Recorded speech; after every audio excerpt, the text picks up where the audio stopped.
Allez, donc nous nous retrouvons pour la correction de l'exercice numéro 3. Donc petite variante cette fois-ci dans l'exercice puisque je vous ai mis des huiles essentielles. Donc les huiles essentielles sont très souvent utilisées dans les suppositoires pour leurs propriétés antiseptiques. Voilà, dans les suppositoires que vous aurez à réaliser à l'examen, très souvent donc il y aura des huiles essentielles. Petit rappel, je vous l'avais marqué dans les consignes de ces exercices, lorsque l'on a des huiles essentielles dans des suppositoires comme dans des gélules d'ailleurs, vous devez assécher, éteindre l'huile essentielle avec une quantité donc égale de silice colloïdal hydraté. Donc si, comme ici, j'ai 10 mg d'huile essentielle de lavande, je dois rajouter par suppositoire 10 mg de silice colloïdal hydraté pour assécher cette huile essentielle de lavande. Et la même chose donc pour assécher l'huile essentielle d'eucalyptus. Ensuite, tenir compte de la quantité de suppositoire à réaliser en faisant plus un suppositoire. Donc ici, je vais réaliser cette formule pour à chaque fois 7 suppositoires.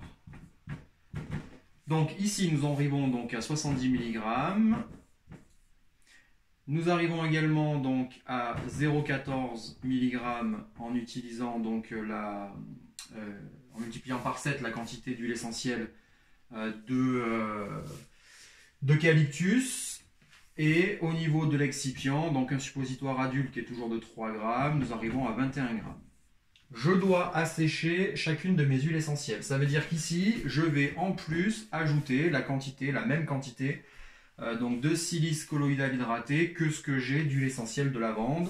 Donc plus 0,070. Et ici, la même quantité de silice colloïdal hydraté que ce que j'ai d'huile essentielle d'eucalyptus, donc 0,14 g.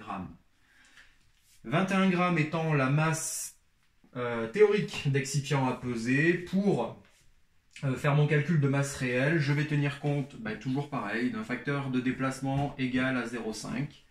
Donc ma masse réelle d'excipient à peser sera égale donc à 21 moins donc chacun de mes produits, donc 0,070 g d'huile essentielle de lavande, plus 0,070 g de silice colloïdal hydraté, plus 0,14 g d'huile essentielle d'eucalyptus, plus mes 0,14 g de silice colloïdal hydraté, l'ensemble multiplié par le facteur de déplacement. Donc après avoir fait la parenthèse multipliée par le facteur de déplacement, vous pouvez le déduire à votre masse théorique d'excipient pour trouver une masse réelle de 20,79 g d'excipient à peser. Voilà, donc attention, dès l'instant où vous aurez des huiles essentielles, il n'y aura en général pas d'extrait sec dans les suppositoires, mais dès l'instant où vous avez des huiles essentielles, pensez bien à chaque fois à ajouter à 100%, donc en quantité égale, la quantité de silice colloïdal hydraté afin d'assécher. C'est pour éviter l'irritation rectale en fait des suppositoires. Correction maintenant de l'étiquetage. Donc en sachant que c'est toujours pareil, hein, il n'y a pas de nouveauté, il n'y a rien de compliqué une fois qu'on l'a fait quelques fois. Donc la forme galénique, donc suppositoire, numéro ici je vous avais donné 1128. C'est toujours pour un adulte et c'est toujours une voie rectale. La posologie, je ne l'avais toujours pas écrite. Le numéro de l'eau, c'est donc ici le 502. 503 même peut-être, non 502. Et la quantité de suppositoire délivrée au patient, c'est 6 suppositoires. Donc ça, c'est la première partie de votre étiquette. Deuxième partie, ce sont les dosages en principe actif, donc par suppositoire. Donc ici, dans les principes actifs, pour leurs propriétés antiseptiques, vous avez la lavande, vous en aviez 10 mg, et vous avez l'eucalyptus, donc 20 mg.